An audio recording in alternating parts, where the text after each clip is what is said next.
Cette image nous montre l'état du cœur d'un pécheur qui se repent vraiment.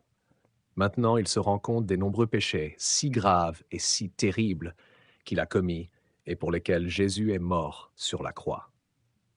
Lorsqu'il voit la croix que l'ange de la parole de Dieu lui révèle, cela achève de briser son cœur déjà contrit, et il se repent profondément de ses nombreux péchés, et tout son cœur est attristé. Quand il réalise le grand amour de Dieu manifesté en Jésus-Christ, cet amour pénètre en son cœur et il commence à comprendre que Jésus-Christ, le Fils de Dieu, est venu pour ôter ses péchés, puisqu'il a consenti à mourir à sa place sur le bois maudit. Le fait que Jésus fût flagellé, couronné d'épines et qu'il eut ses mains et ses pieds percés de clous, qu'il mourut sur la croix pour nos péchés, se révèle tout à nouveau clairement et profondément au pécheur repentant, troublant son cœur et sa vie.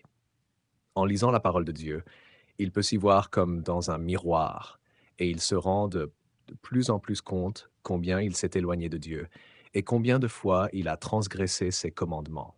Il est profondément, divinement contrit, et lorsqu'il répand son cœur devant Dieu dans les larmes, pleurant amèrement, Jésus s'approche de lui. L'amour et la paix de Dieu remplissent son cœur lorsqu'il commence à réaliser que le sang de Jésus-Christ, le Fils de Dieu, nous purifie de tout péché. 1 Jean chapitre 1, verset 7.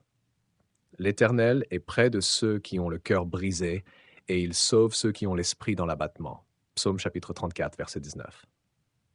Ailleurs, la parole déclare: Voici sur qui je porterai mes regards, celui qui souffre et qui a l'esprit abattu, sur celui qui craint ma parole. Ésaïe chapitre 66, verset 2.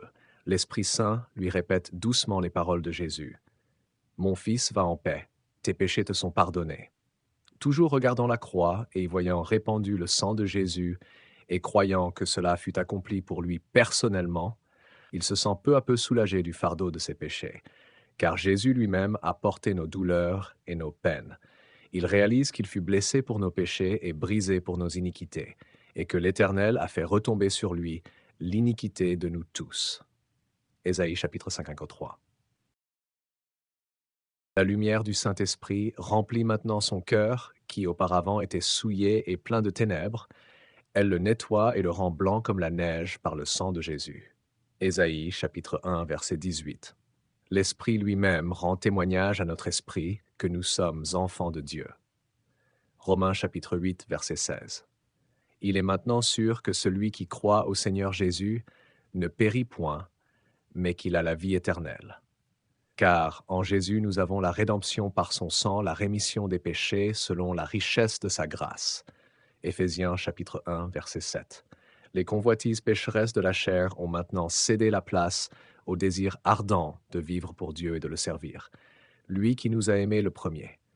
Au lieu d'aimer le monde et les choses du monde, il aime maintenant Dieu et les choses de Dieu.